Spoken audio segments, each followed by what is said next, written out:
Good afternoon to you, Tumi. You are correct over there. It's just explaining how this case was built up, saying that he basically spent 5 hours and 12 minutes to dissect the first half of that match, and that is where he believes most of the mistakes happened.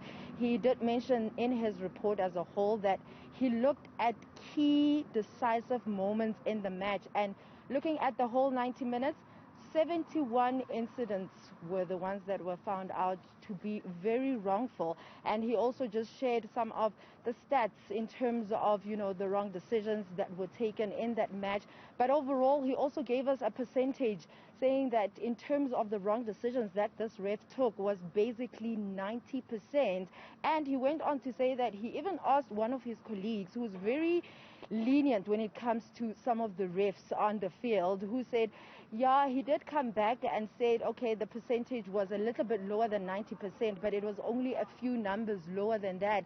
So basically what they were saying today is that this is not a case about the ref giving Ghana that wrong penalty, because at the end of the day, the rules of FIFA say that every single decision that the ref does, it needs to be respected. But there is a rule that FIFA has that if there is any form of manipulation or bias in the game, then the ref needs to be sanctioned. And according to this particular case that SAFA has, they basically believe that the ref was very biased, and FIFA needs to investigate it, and therefore if there was any form of manipulation in terms of the results, there needs to be a replay of this match. And also some of the things that they were looking at, this is what Danny Jordan, the president of SAFA, was saying, that they're also looking at the pattern of how the betting went with regards to this particular match.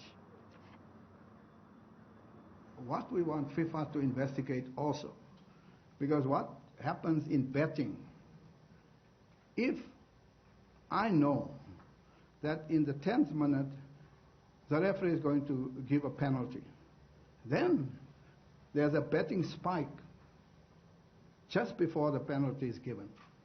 And if that happens, that the betting spikes coincide with the decision, then you know.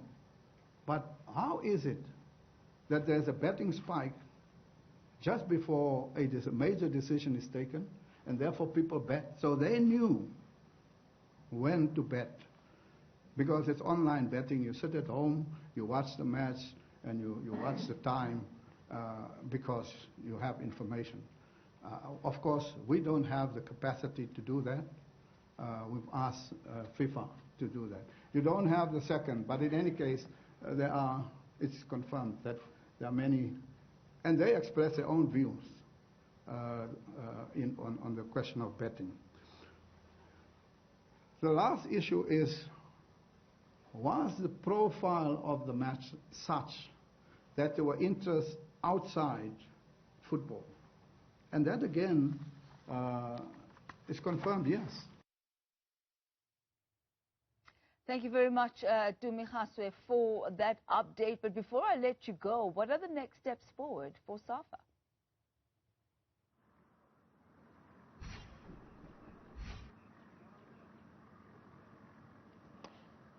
So as it has been announced in the news, I think over the past 24 hours, they did say that FIFA did receive the complaints. But from what we hear from SAFA's CEO, he says that FIFA hasn't directly communicated with the association. So as things stand, they're still waiting to hear a word from FIFA. But the president, Danny Jordan, did say that they expect prompt response from FIFA, and they believe that FIFA will do the right thing. Tumi Kgasoe coming to us from outside SAFA House. Thank you so much.